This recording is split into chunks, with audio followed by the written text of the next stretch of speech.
el reino y Él proveerá. Busca el reino y Él proveerá. Busca el reino y Él proveerá. Este es el reino del cielo.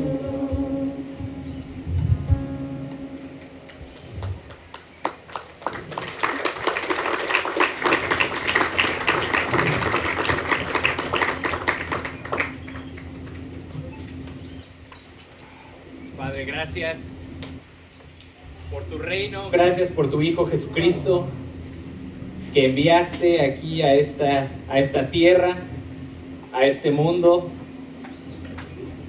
para traer tu reino. Ayúdanos a buscar tu reino y tu justicia.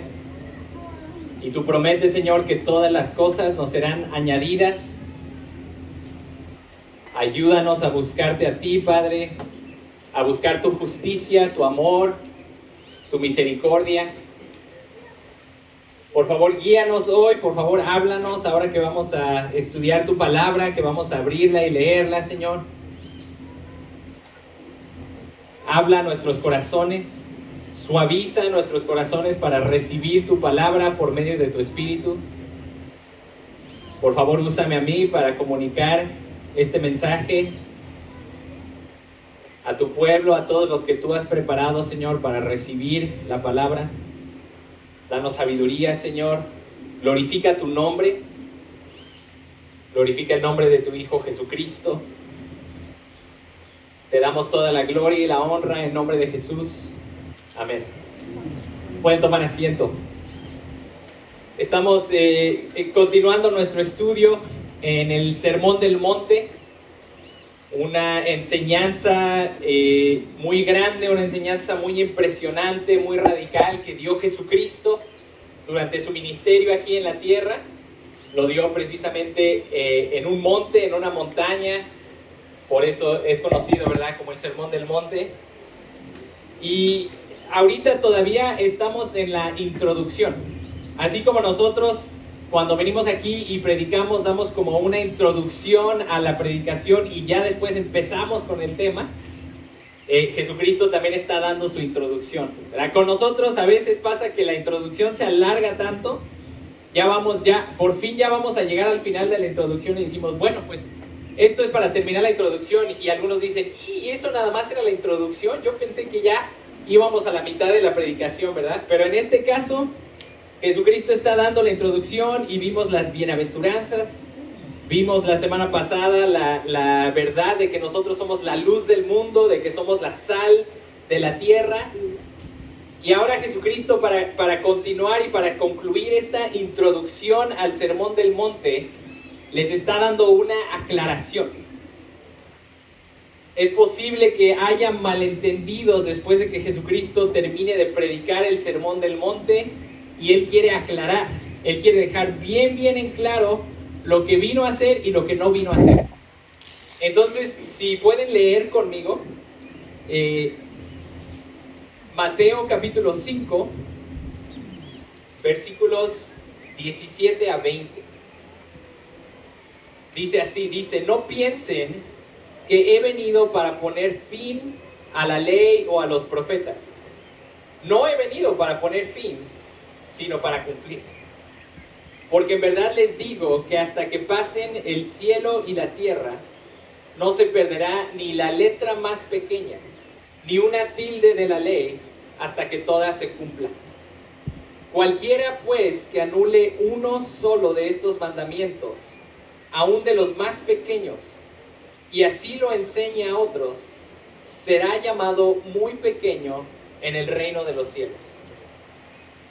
Pero cualquiera que los guarde y los enseñe, este será llamado grande en el reino de los cielos.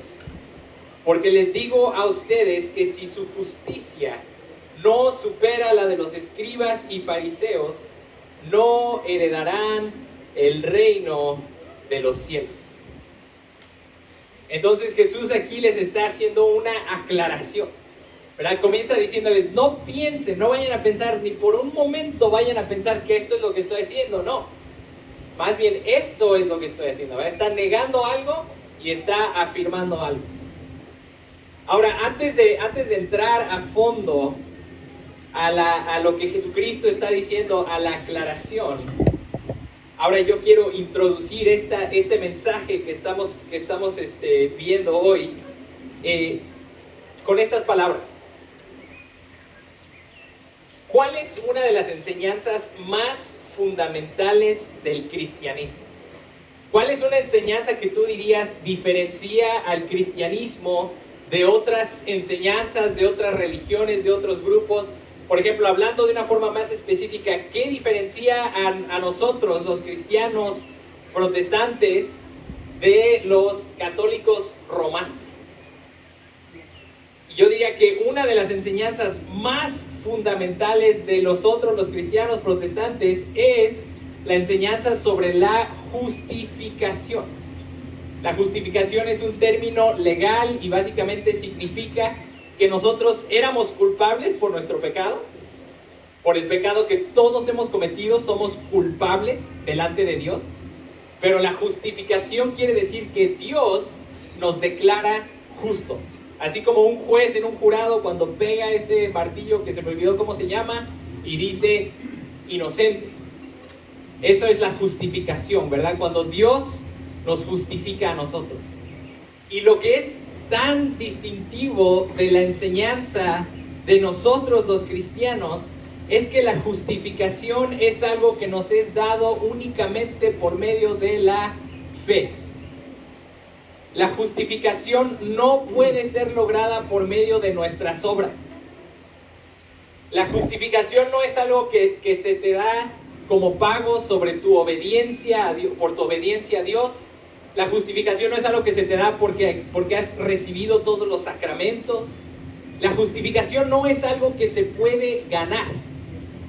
La justificación más bien es un regalo que Dios te da cuando tú pones tu fe en Jesucristo. Cuando tú crees en Jesucristo, cuando dices, yo no puedo ser lo suficientemente justo para salvarme. Yo no puedo justificarme a mí mismo. Yo soy pecador, yo soy culpable. Pero te das cuenta que Jesucristo vino a este mundo, que Él fue justo, que Él obedeció la ley de Dios a la perfección, que Él murió en una cruz y que cuando Él murió en esa cruz, Él tomó tu pecado y Él te dio su justicia. Cuando tú crees en eso, entonces Dios te justifica. Dios te declara inocente. A pesar de todos los pecados que habías cometido, Dios te declara inocente. Y esta es una de las doctrinas principales del cristianismo. La justificación no es algo que tú te puedes ganar. No es algo por lo que puedes trabajar. Nadie puede llegar y decir, mira Dios, mira todo lo que he hecho. Mira cómo alimenté a los pobres. Mira cómo me porté bien. Mira cómo nunca mentí. Mira cómo todos los domingos vine a la iglesia, tomé la Santa Cena, etc. Ahora Dios, tú me debes la justificación. No, no se puede. Es imposible. Dios no le debe nada a nadie. La justificación es un regalo que Dios te da por su gracia cuando tú pones tu fe en Él, cuando crees en Él. Entonces, esa es una de las doctrinas más importantes, más gloriosas del cristianismo. Ahora, existe un riesgo que tenemos muchos creyentes. El riesgo es que cuando decimos, bueno, entonces como la justificación es por fe y como la salvación no es algo que yo pueda ganar o no pueda ganar por medio de mi obediencia, entonces yo ya puedo hacer lo que yo quiera, ¿no? Si ya fui justificado, si ya Dios me salvó, entonces pues yo puedo vivir como yo quiera. De todos modos no me puedo ganar esa justificación. Eso obviamente es un error, es un entendimiento malo sobre la salvación, sobre la justicia. Pero tristemente este tipo de actitud a veces hasta se enseña, no así directamente, pero este tipo de actitud a veces hasta se enseña desde ciertos púlpitos. Y la forma en la que se enseña es así. Muchas veces la gente dice, bueno, Jesucristo ya vino y Jesucristo ya cumplió la ley y los profetas, ya cumplió el Antiguo Testamento. Además la Biblia nos dice que ya no somos esclavos de la ley, por lo tanto, ya la ley no importa. Por lo tanto, el Antiguo Testamento, la primera parte de tu Biblia, te dicen, eso ya no importa. Ya estamos bajo la gracia. Ya ahorita nada más vamos a ver lo que dice Jesús, vamos a obedecer a Jesús y nos podemos olvidar de todo el Antiguo Testamento. Pero precisamente Jesucristo les está diciendo, no vayan a pensar que vengo a anular esas cosas. No vayan a pensar que vengo a destruir o a terminar o a concluir la ley y los profetas, es decir, todos los libros del Antiguo Testamento. Jesucristo claramente les está diciendo, no vayan a pensar eso. Pero esta aclaración es importante, porque nosotros como creyentes, y no es algo aislado, no es un problema aislado, es algo que a todos nos ha pasado. Que tú en un momento dices, bueno, pues es que Dios ya me salvó, y pues yo sigo batallando con este pecado, y sí sé que la ley de Dios dice que no cometa este pecado, pero Dios ya me salvó, entonces pues a lo mejor no está tan mal. De todos modos, aunque yo siga en este pecado, pues Dios ya me salvó, ¿no? Y a veces no es tan consciente que lo hacemos. A lo mejor lo hacemos de una forma un poquito más subconsciente, pero a final de cuentas es una actitud en la que minimizamos la justicia de Dios, una actitud en la que minimizamos la obediencia a Dios, la obediencia a los mandamientos que Dios nos ha dado. Pero Jesucristo, en lugar de minimizar la obediencia a Dios, de hecho, Él pone la barra aquí, pone el estándar hasta acá. Dice, ustedes no vayan a pensar que yo vengo a anular esas cosas. No, de hecho yo vengo a cumplir esas cosas. Y les explica, les dice, cualquiera que minimice alguno de estos mandamientos será llamado menos en el reino de los cielos. Entonces, vamos a ver ahora sí cuál es la relación entre Jesucristo y la ley, el Antiguo Testamento, ¿verdad? Cuando hablamos de la ley nos estamos refiriendo a todos los libros del Antiguo Testamento, ¿verdad? La ley, los profetas, los libros históricos. Jesucristo dice en el versículo 17, no piensen que he venido a poner fin a la ley o a los profetas. No he venido para poner fin, sino para cumplir. Yo creo que además de que lo que va a enseñar Jesucristo en el Sermón del Monte lo puede abrir a la acusación de que está menospreciando la ley y los profetas, yo creo que también lo que estaba pasando es que Jesucristo ya había hecho cosas que lo ponían, lo habrían a ser acusado de despreciar la ley y los profetas. Por ejemplo, ¿qué pasó cuando Jesucristo sanó a una persona en el día de reposo? Lo acusaron. Los fariseos llegaron, lo acusaron y dijeron, este viene a romper la ley de Moisés, porque Moisés nos dijo que no debemos de hacer nada el día de reposo, solamente tenemos que descansar. Y Jesús llega y sana a alguien, entonces lo acusan. Y hubo varios incidentes donde Jesús hace cosas que hacen que los fariseos, los escribas, los religiosos de ese tiempo lo acusen y digan, tú estás rompiendo la ley de Moisés o la estás menospreciando. Pero Jesucristo les dice, no he venido a destruir la ley, no he venido a abrogarla, no he venido a ponerle fin, más bien la he venido a cumplir. Y ahora aquí debe de haber una aclaración. Cuando dice la he venido a cumplir, la palabra cumplir aquí en el griego que fue escrito específicamente no es la palabra para obedecer, ¿verdad? En español sí a veces decimos cumplir y nos referimos a obedecer. Por ejemplo, cuando decimos que alguien cumple la ley, dices, esa persona está obedeciendo la ley. Pero la palabra que está utilizando aquí más bien es completar o llevar algo a su propósito. Jesucristo está diciendo, yo vine a completar la ley y los profetas, vine a cumplir el propósito por el cual fueron dadas en primer lugar.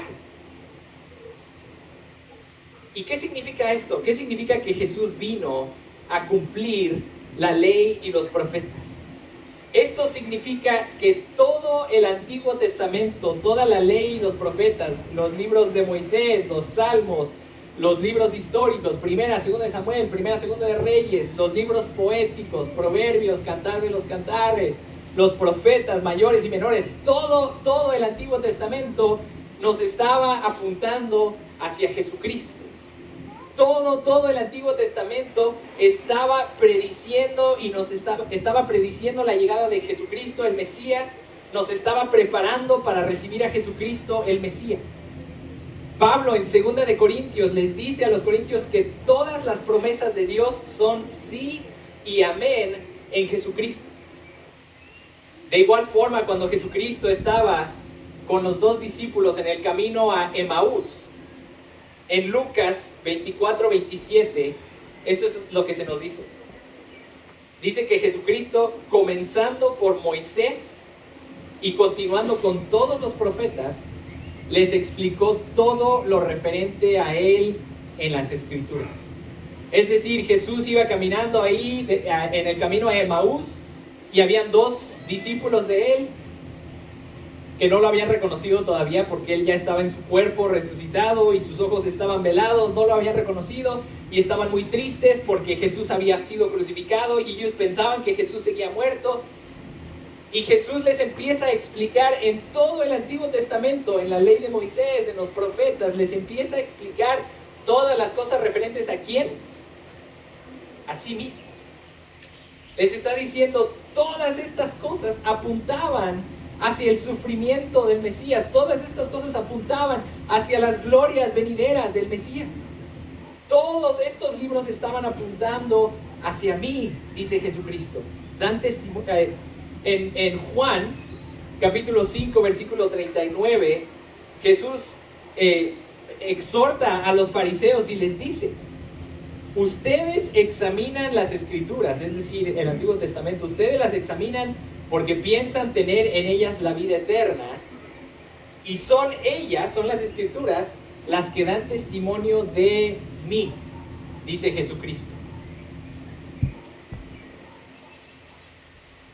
El Antiguo Testamento nos fue dado con el propósito principal de apuntarnos hacia Jesucristo, el Mesías. Y todos estos documentos, todos estos libros, todas estas historias, estas leyes, estos poemas, estas profecías, tienen valor para nosotros como creyentes. Dice ahí que Jesucristo vino a cumplirlos, vino a completarlos. Él es el cumplimiento de ellos. Cuando tú lees el Antiguo Testamento, una de las primeras cosas que te deberías de preguntar es: ¿cómo cumple Jesucristo esta parte del Antiguo Testamento? Cuando tú estás leyendo Levítico, ¿verdad? A lo mejor dijiste, voy a leer toda la Biblia en un año.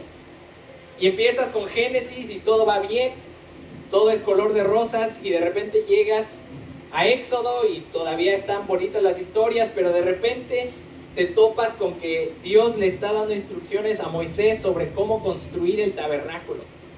Y son muchas instrucciones específicas, con medidas, con materiales, y dices, ¿qué es esto? Y luego llegas a Levítico y es un montón de mandamientos sobre sacrificios, que tienes que sacrificar este animal, que tienes que ofrecer, si no tienes este animal, tienes que ofrecer unas palomitas, y si unas palomas, aves pues, o granos, o qué sé yo, y te empiezas a aburrir. Y empiezas a decir, no entiendo esto qué tiene que ver, esto no me está edificando. Pero en lugar de decir, es que esto no me está edificando, más bien pregúntate y di, ¿de qué forma apunta esto hacia Jesucristo? Y cuando te das cuenta que el tabernáculo era el lugar donde la presencia de Dios iba a estar con su pueblo, empiezas a pensar y dices, oye, Jesucristo ya cumplió eso. Ya no tenemos necesidad de un tabernáculo hoy en día porque Jesucristo es nuestro tabernáculo. Jesucristo es la presencia de Dios con su pueblo. O ves los sacrificios y dices, híjole, qué tedioso, cada que cometo un pecado tengo que ir a ofrecer un sacrificio. Pero después te das cuenta y dices, ya no tengo que ofrecer sacrificios porque Jesucristo ya se ofreció a sí mismo como el sacrificio final por mis pecados. Y así puedes ir viendo todo el Antiguo Testamento. Hay unas partes más difíciles que otras, pero te puedes ir dando cuenta cómo Jesucristo completa, llena todo el Antiguo Testamento. Todo está apuntando hacia Él. Las profecías que se hacen son sobre Él. Recuerda, todas las promesas de Dios son sí y amén en Jesucristo. Entonces Él dice, yo no vine a anular estas cosas. Y obviamente no las vino a anular, porque todas esas promesas eran sobre Él. Imagínate que Jesucristo viniera y dijera, no, todo eso ya no importa. ¿Cómo no va a importar si todo eso es lo que nos está apuntando hacia Él? ¿Cómo no va a importar si todo eso es la palabra que Dios nos dio para que podamos conocerlo a Él? Entonces dice, yo no vine a anular estas cosas, más bien yo vine a cumplirlas. Y Jesucristo viene con la autoridad que Él tiene, porque Él es Dios. Y sí, habla con autoridad, sí les dice más adelante, ustedes han oído que fue dicho esto, pero yo les digo esto. Entonces Jesucristo sí está usando su autoridad como Dios, como el Hijo de Dios, para interpretar las escrituras del Antiguo Testamento, pero el punto clave es, no vengo a anularlas, más bien vengo a cumplirlas. Y mira qué tan importante para Jesucristo es la ley y los profetas y el Antiguo Testamento. En el versículo 18, Mateo 5, 18 dice, porque en verdad les digo que hasta que pasen el cielo y la tierra, no se perderá ni la letra más pequeña, ni una tilde de la ley, hasta que toda se cumpla. Entonces, hermano, hermana, amigo que estás aquí, si tú vas a una iglesia o escuchas algún predicador, algún maestro en YouTube, en TikTok o donde sea que consumas media, si alguien ahí te dice que el Antiguo Testamento ya no importa, apágalo de inmediato. Deja de escuchar eso, te están mintiendo. Te están mintiendo. El Antiguo Testamento importa completamente. Jesucristo dice, ni una palabra, ni siquiera una tilde, ni siquiera un simbolito así chiquito que diferencia a una letra de la otra, va a pasar o va a concluir hasta que el cielo y la tierra pasen. En otras palabras, hasta que el cielo y la tierra se terminen, hasta que este mundo que conocemos hoy se termine y Jesucristo venga y establezca el cielo nuevo y la tierra nueva, hasta ese momento vamos a tener necesidad de toda la palabra de Dios. Ya cuando Jesucristo venga por segunda vez, ya cuando estemos con Él en su presencia, ya no vamos a tener necesidad de esta palabra. ¿Por qué? Porque ya vamos a estar con Él, en su presencia. Él es la palabra de Dios. Pero hasta ese momento, todo esto importa. Ya cuando Jesucristo regrese por segunda vez, todo será completamente cumplido y terminado.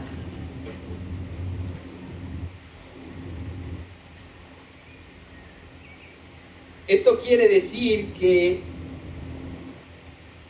el Antiguo Testamento tiene importancia para nosotros. Fíjate lo que le dice Pablo a Timoteo en 2 de Timoteo 3, 15 a 17. Este pasaje me gusta mucho, es muy conocido, especialmente el versículo 16 es muy conocido, donde dice que toda la Escritura es inspirada por Dios y útil para enseñar, etc. Pero a mí me gusta leerlo desde el 15, porque para mí el 15 nos está dando la clave. Pablo está exhortando a Timoteo y le dice, Timoteo, desde la niñez has conocido o has sabido las Sagradas Escrituras, es decir, el Antiguo Testamento, la ley y los profetas. Y le dice, las cuales te pueden dar la sabiduría que lleva a la salvación mediante la fe en Cristo Jesús. ¿Qué le está diciendo Pablo a Timoteo? Le está diciendo, incluso, o la implicación es esta, incluso si no tuvieras el Nuevo Testamento, estas Sagradas Escrituras tienen la capacidad de darte la sabiduría que te lleva a la salvación mediante la fe ¿en quién? En Cristo Jesús. Un judío pudo haber estado leyendo el Antiguo Testamento y preguntándose a sí mismo, ¿de quién estará hablando este pasaje? y a lo mejor no conocía a Jesús por nombre, porque Jesús no había venido, pero sí pudo haber dicho, este pasaje está hablando del Mesías, este pasaje está hablando del Cristo, y yo voy a poner mi fe en que Dios va a cumplir su promesa de salvación en el Cristo, en el Mesías. Y eso lo puede llevar a la salvación, a la fe para darle salvación. Pero además, esto también es el propósito del Antiguo Testamento. Versículo 16 dice, toda escritura es inspirada por Dios y útil, ¿para qué? Para enseñar, para reprender, para corregir, para instruir en justicia, a fin de que el hombre de Dios sea perfecto, equipado para toda buena obra. En el Antiguo Testamento encontramos la sabiduría para tener la fe en Jesucristo. En el Antiguo Testamento también encontramos todo lo necesario para la instrucción. Cuando una persona viene y te dice, oye, mira, hermano, hermana, fíjate que esto es lo que dice la palabra de Dios, tenemos que obedecerla, a veces se le tacha a esas personas de legalistas. De decir, no, ¿cómo crees? Ya Jesucristo ya vino, ya somos libres, ya vivimos bajo la gracia. Sí, somos libres y vivimos bajo la gracia, pero eso no quiere decir que Dios no requiera obediencia de nosotros. Eso no quiere decir que no sirve para reprendernos, para corregirnos, para instruirnos, para que seamos perfectos, equipados para toda buena obra. Obviamente sí debemos de tener cuidado de cómo interpretamos el Antiguo Testamento, ¿verdad? Si alguien llega y te dice, oye, tú estás en pecado porque tu ropa es de telas mezcladas y el Antiguo Testamento dice que no mezcles telas, bueno, lo están interpretando de forma incorrecta. No están recordando que ya vino Jesucristo, que ya las cosas han cambiado ahora que vino Jesucristo. Si alguien llega y te dice, oye, tienes que, por ese pecado que cometiste, tienes que ir y ofrecer 2 carneros para que Dios te perdone. Nuevamente, no están interpretando correctamente, no se han dado cuenta que Jesucristo ya vino y ofreció el sacrificio perfecto. Pero el punto es que la ley y los profetas, Jesucristo no los vino a anular. Y si Él no los vino a anular, entonces nosotros tampoco los anulemos o los olvidemos o les quitemos importancia. De hecho, esto es lo que dice Jesús en el versículo 19. Dice, cualquiera pues que anule uno solo de estos mandamientos, aún de los más pequeños, y así lo enseñe a otros, será llamado muy pequeño en el reino de los cielos. Pero cualquiera que los guarde y los enseñe, este será llamado grande en el reino de los cielos. Entonces Jesucristo sí está diciendo aquí, ¿verdad? Estos mandamientos de Moisés, estos mandamientos que Jesús está a punto de enseñar también, porque Él está interpretando la ley de Moisés, dice, cualquiera que anule uno de estos, cualquiera que los minimice, esa persona, es interesante, ¿verdad? Esa persona sí va a entrar al reino de los cielos, pero será pequeño. No estoy 100% seguro de qué significa eso. No estoy 100% seguro de qué significa ser pequeño en el reino de los cielos. Pero también dice, y los que los cumplan, cualquiera que los guarde, los obedezca y los enseñe, ese será llamado grande en el reino de los cielos. De hecho, cuando Jesucristo nos dio el mandamiento, la gran comisión de hacer discípulos, fíjate qué fue lo que dijo. Dijo, por tanto, vayan y hagan discípulos de todas las naciones, bautizándolos en el nombre del Padre, del Hijo y del Espíritu Santo.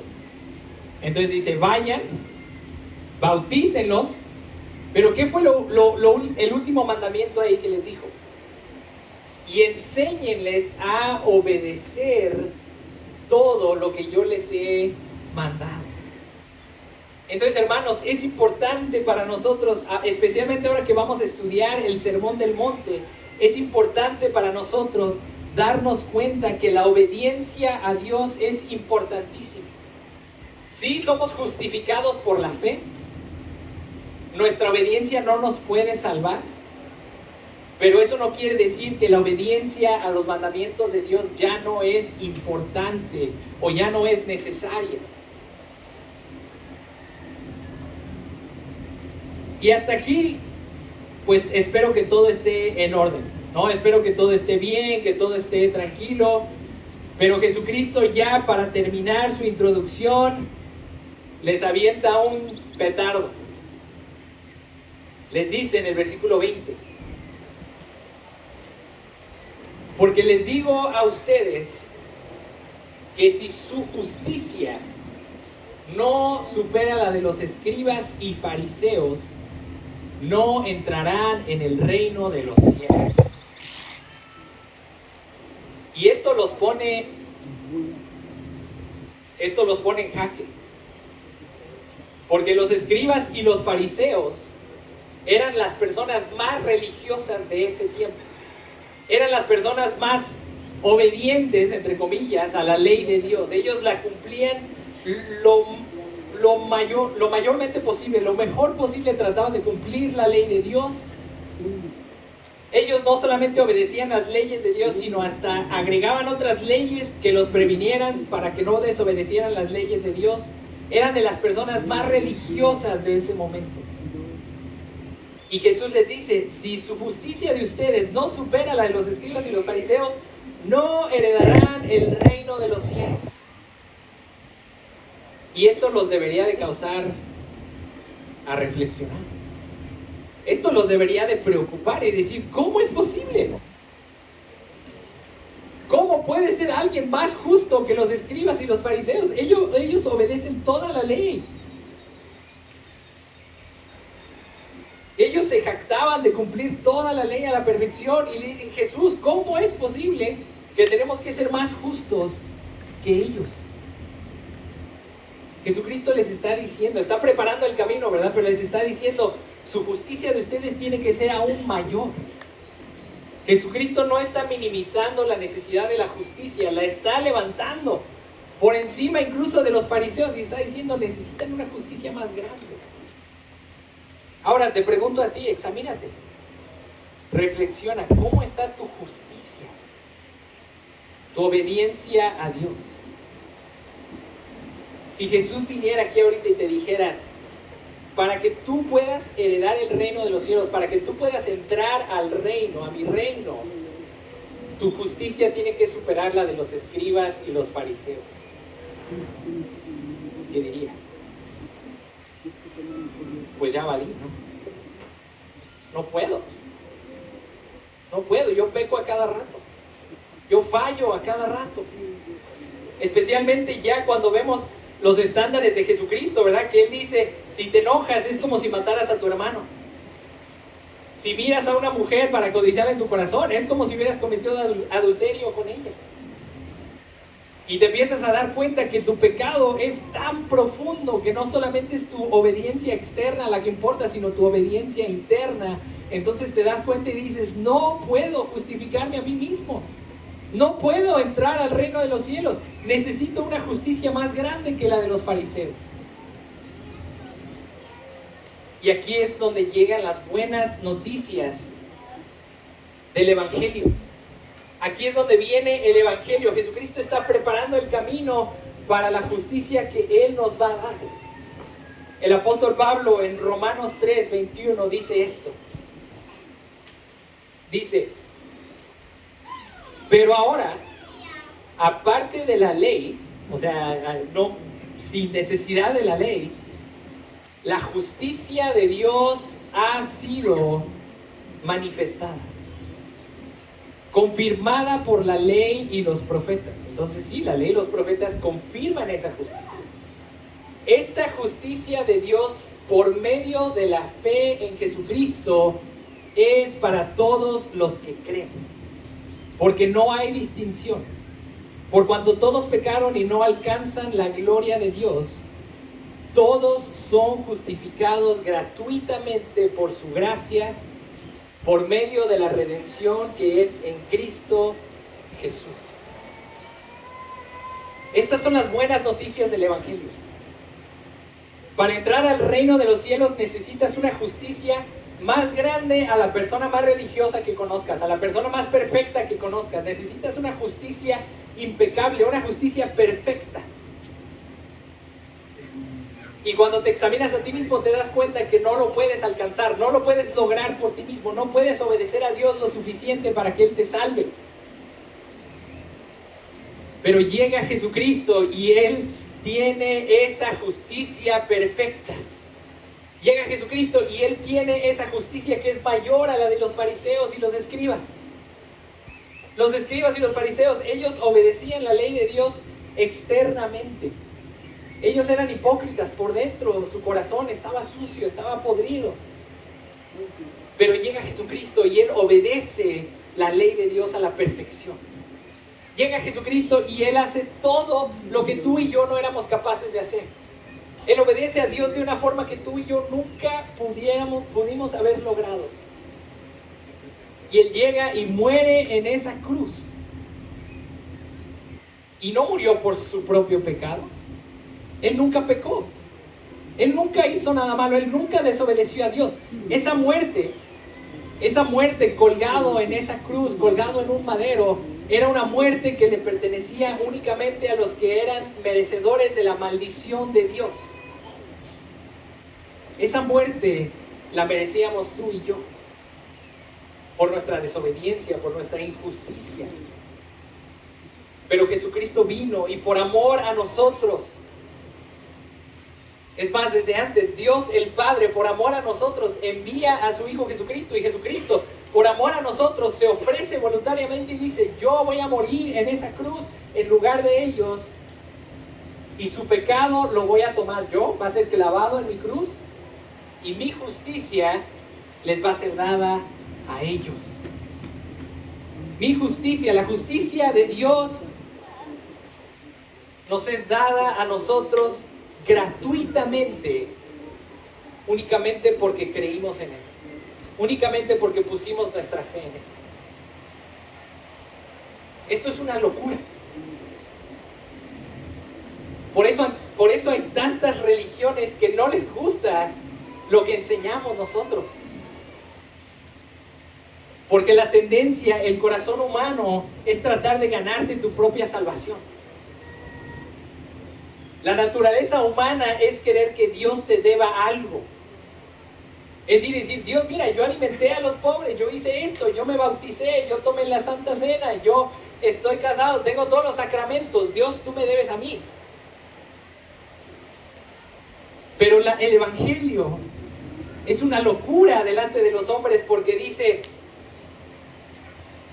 Dios no te debe nada y aún así Él te regala la salvación.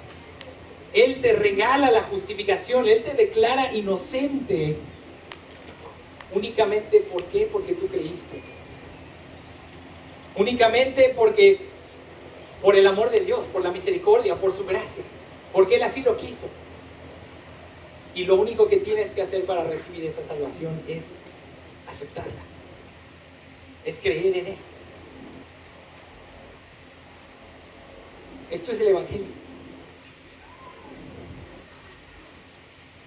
Ahora, con esto concluimos.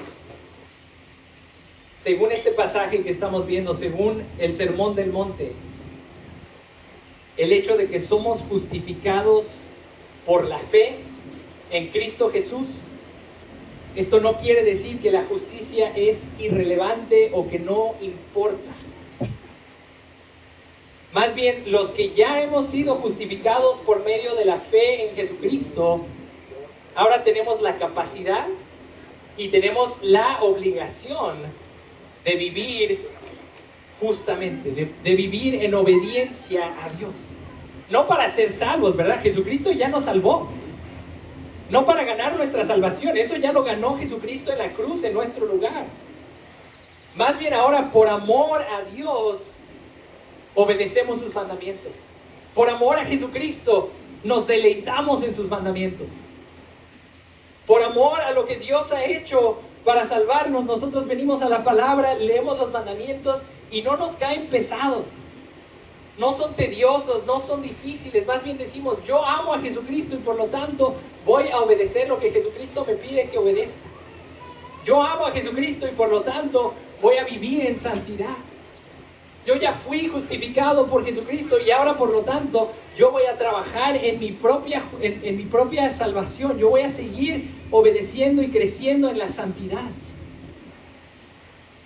Jesucristo me ha purificado y me va a purificar cuando yo esté con Él, y por lo tanto ahora yo me purifico a mí mismo. Entonces eso es la relación entre la justificación y la obediencia. Jesucristo ya nos justificó gratuitamente y ahora tú y yo tenemos el poder por medio del Espíritu Santo para vivir en obediencia a Él. Y ahora sí, con esto ya seguimos adelante hacia el Sermón del Monte, donde Jesucristo va a poner el estándar hasta acá. Donde Jesucristo va a poner el estándar de la ley de Dios, de la justicia requerida, la va a poner hasta acá arriba. Y nosotros podemos leer, estudiar el Sermón del Monte sabiendo que Jesucristo nos ha dado su justificación y que aún así Él quiere que seamos justos, que lo obedezcamos. Vamos a orar. Padre, te damos tantas gracias por tu amor, por tu misericordia. Te damos gracias porque enviaste a tu Hijo Jesús y Él murió en esa cruz, y a todos los que creen en Él tú les has dado esa justicia sin la cual nadie puede ver a Dios. Te pido, Señor, por cualquier persona